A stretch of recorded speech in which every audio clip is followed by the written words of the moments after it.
A sleeping angel statue was in the cornfield next to my house. There was not only one but many, at least 4 others laying out in different surrounding farmlands. They had all appeared after the last tornado had dissipated. I had seen such things in churches and cemeteries, but never in our rural plains. Places flattened after the disaster. The pharmacy and hardware store ended up as rubble. The stone figures had intricate wings spread and their eyes closed in deep slumber. They seemed to be in pristine condition, as if they had camped out and found a new place to call home. Their granite flesh did not have any smudge marks from the swirling detritus of days prior. No one seemed to bother in wanting to know why they had shown up. The only other person who seemed to care except for me was a girl who sat one desk removed in the same row in history class. Her name was Shauna Nolan. Her red hair seemed to change different shades daily. I always wondered if she liked me, but I could never summon the bravery to ask. All I knew about her were family details. Her dad was an Alaskan fisherman. Her mother was a retired paralegal who had become a full-time housewife. Everything else about her was a grand mystery in my psyche, which made me even more interested in her. "I don't know why they're here," Shauna said. "Nobody's thinking about them. How is it not in the news? No one else finds it weird."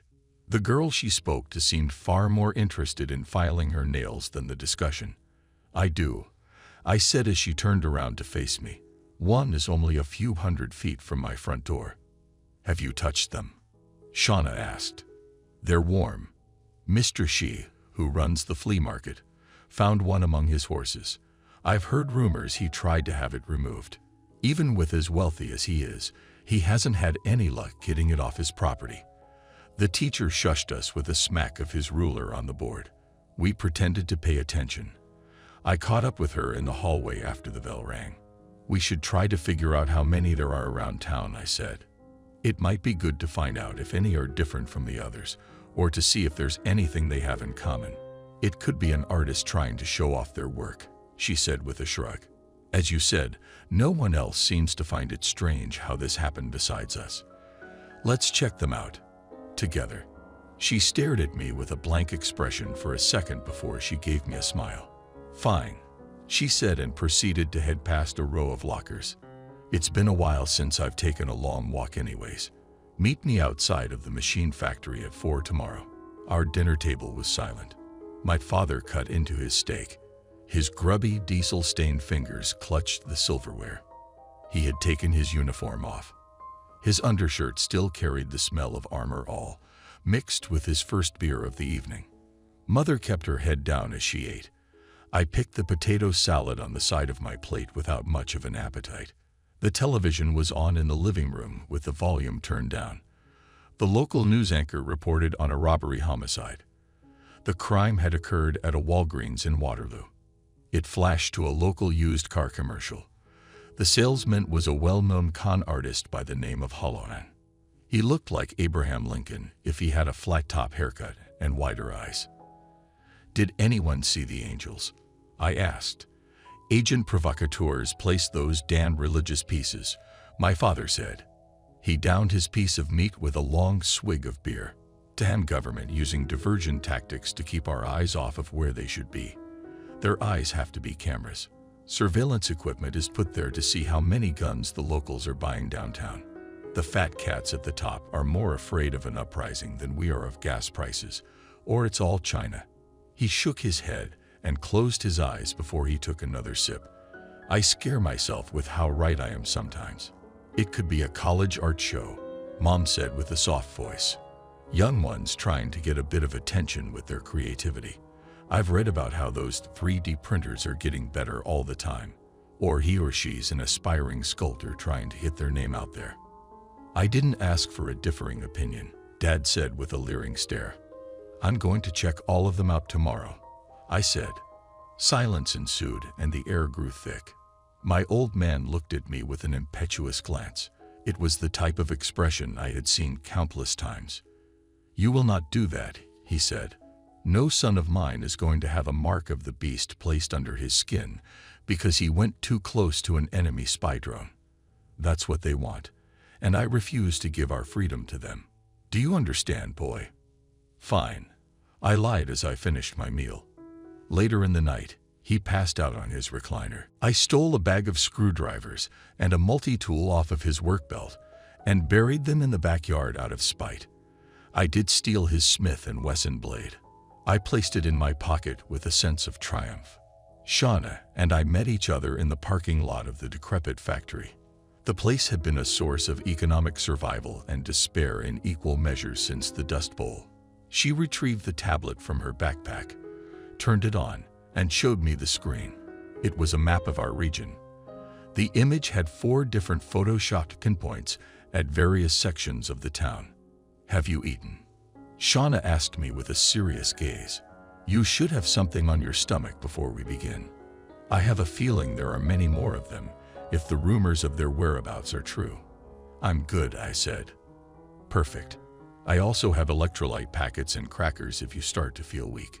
Not a lot of boys around here who eat fast food every day can keep up with me on hikes like this. Are you saying I'm fat?" "You're not, only that you're far from my level. Let's go." Throughout the rest of the evening, we found 5 more angel statues. One was by a fountain that sat across from the hospital. The second was behind the eye doctor's office, hidden by red oaks. The third was near a blood donation center on the outskirts. The fourth was 2 miles adjacent to the truck stop. We ran our hands along each one and tried to determine if there were any anomalies within the build of each bust. We could not find any. "We didn't check by the railroad," Shauna said. "We went there along a bike path covered in pollen. We came to another cornfield. We strolled alongside it until we noticed a carved-out pathway. I suspected hoaxers of having attached boards to their feet to design it.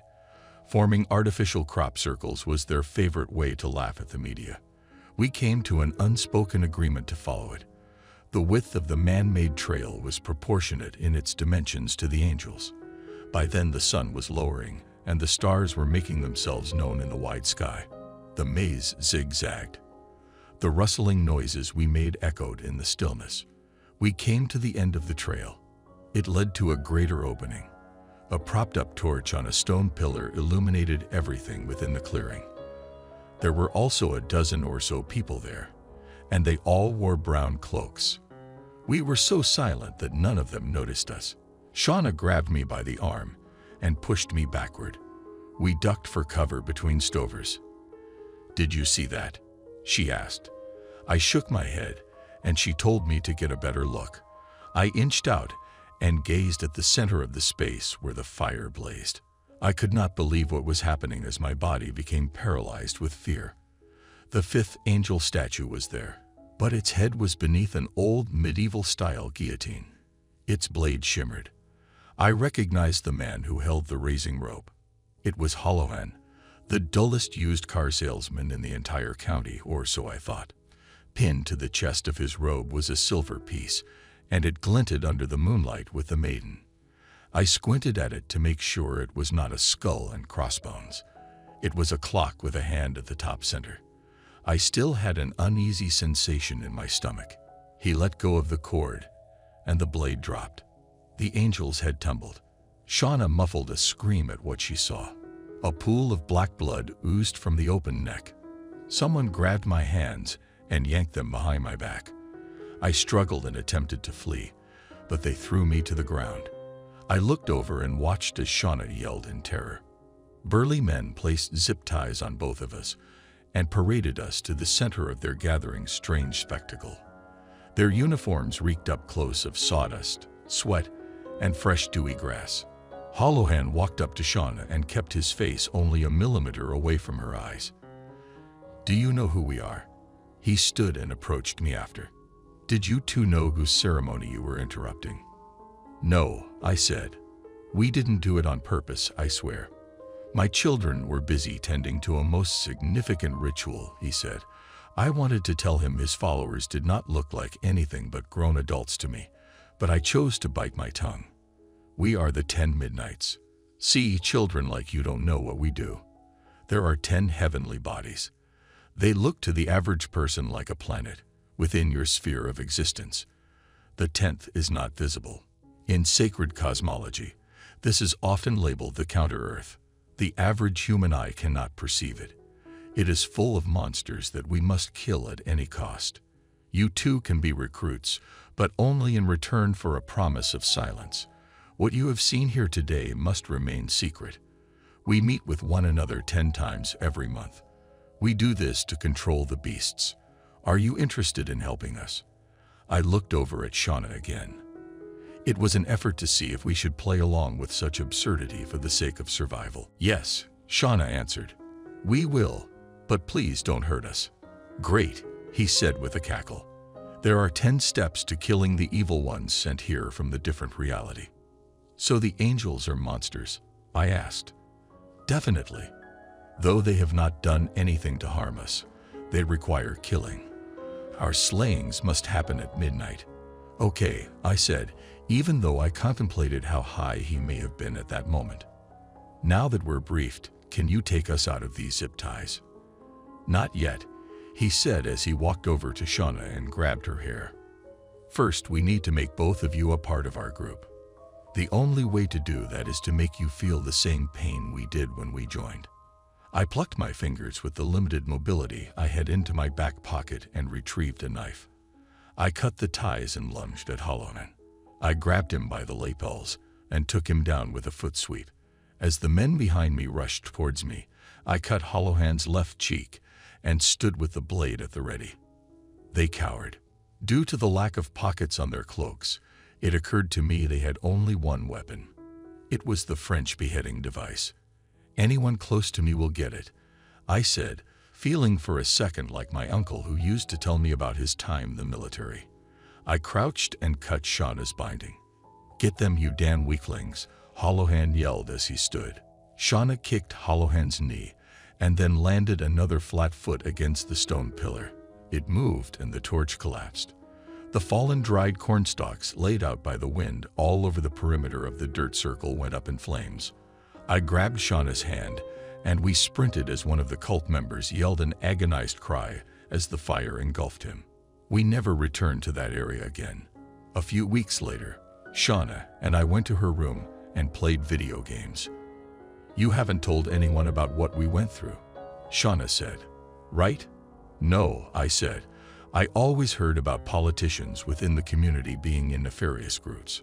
We did not want to ruffle the feathers of anyone who could control the narrative. Do you think the angel got destroyed in the blaze? I asked. The fire spread fast. If the blood we saw draining from it could have been gasoline.